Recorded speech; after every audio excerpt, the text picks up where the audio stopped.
বক্তব্য নিয়ে আসে যে ভাই আমি অমুকের কাছে গেলাম, আমি তমুকের লোক। হ্যাঁ, এইটা আমাদের মনোবৃত্তিতে হারায়ে আমরা ধানের শিশির সৈনিক, ধানের শিশির কাজ করব।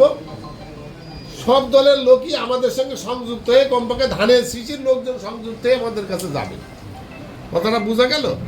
তারপরে যে টিকিট নিয়ে আসে আমরা তার পিছনে ধানের শীষ নিয়ে আসে, আমরা তারই ভোট দেবো। কথাটা ঠিক নাই? তো আমরা শুধু 100 নয়, তার সাথে আরো বেশি বাড়ানোর জন্য চেষ্টা করতে হবে।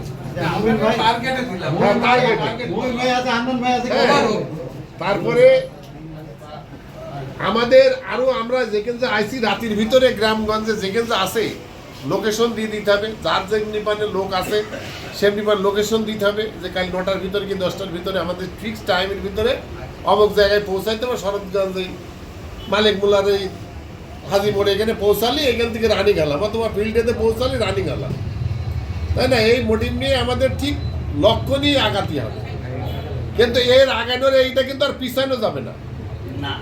আবার এই জোট অবস্থা এই একতা কিন্তু আমাদের রাত দিন 24 ঘন্টায় কিন্তু এলাও ধরে রাখতে হবে। এটা পিছানি কিন্তু পিছন দিয়ে কুমোরি একটা করে কিন্তু খাইয়ে যাবে বলে কথা বুঝতে পেরেছ? এই জন্য এই কথাটা আমার স্মরণ রাখতে হবে। কিছু বলো, কিছু বলো। ডাক্তার একটা কথা আমরা আপাতত নমিনেশন ক্লিয়ার হওয়ার আগ পর্যন্ত আমরা বেকার দিয়ে কাজ করবো না। আমরা দুদুর কাছে যাব, দুদুর কাছে থাকবো। এই আলোকে আপনারা সবাই কথা কথাটা বুঝে দিন। নমিনেশন যখন পাবে তখন আমরা ডিসিশন এইভাবে ডিসিশন আমি তো বলছি যে আমরা সংগঠন করি কি করি না জানি না, আমরা ভাই করি, তাই না? আমরা একটা ভাই করি, যে কোনো ভাই পক্ষে করি। আসলে সংগঠন তো এরকম নিয়ম না।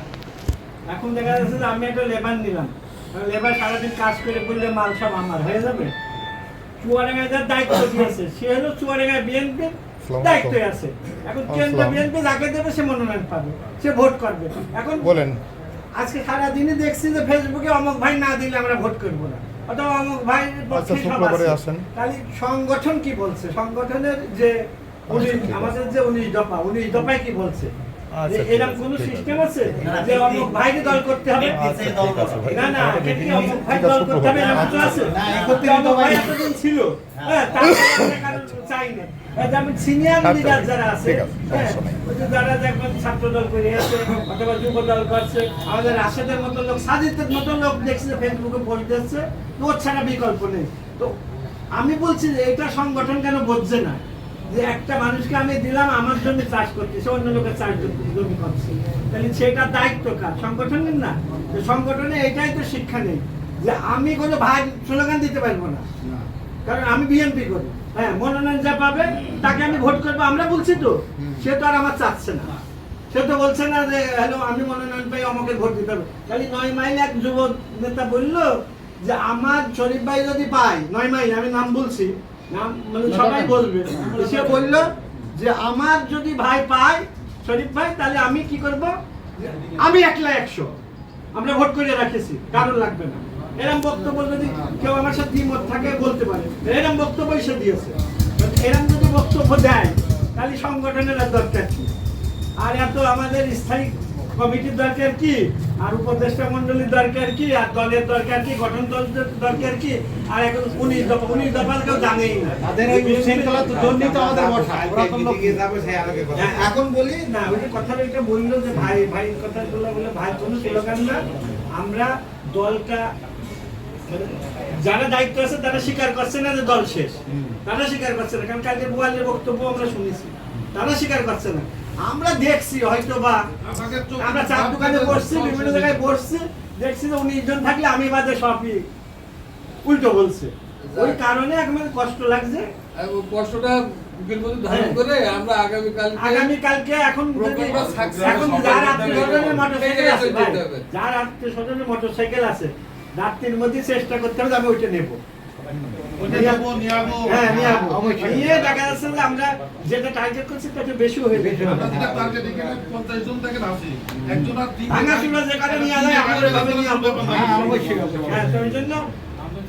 এই আশা ব্যাখ্যা করে আমার কথা বললাম সবাই লোকটাকে দেখে হ্যাঁ আসসালামু আলাইকুম বাংলাদেশ জিন্দাবাদ তারেক জিন্দাবাদ ছোট ভাই দাঁড়িয়ে বলো।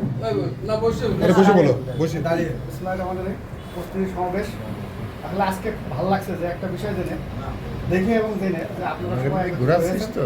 এখানে দীর্ঘদিনের বিএনপি করালো করে নে। আমার বুদ্ধি গানে যখন থেকে প্রোগ্রামে যাই এই লোকগুলোর মুখ দেখে আমি বড় হয়েছি বিএনপি করা শিখছি তো এই লোকগুলো যখন একত্রিত হয়েছে তো কুতুব মিনার একটা ভালো কিছু হবে এটা আমরা আশাবাদী এবং আমরা তরুণ আপনাদের কাছে অনেক কিছু শেখার আছে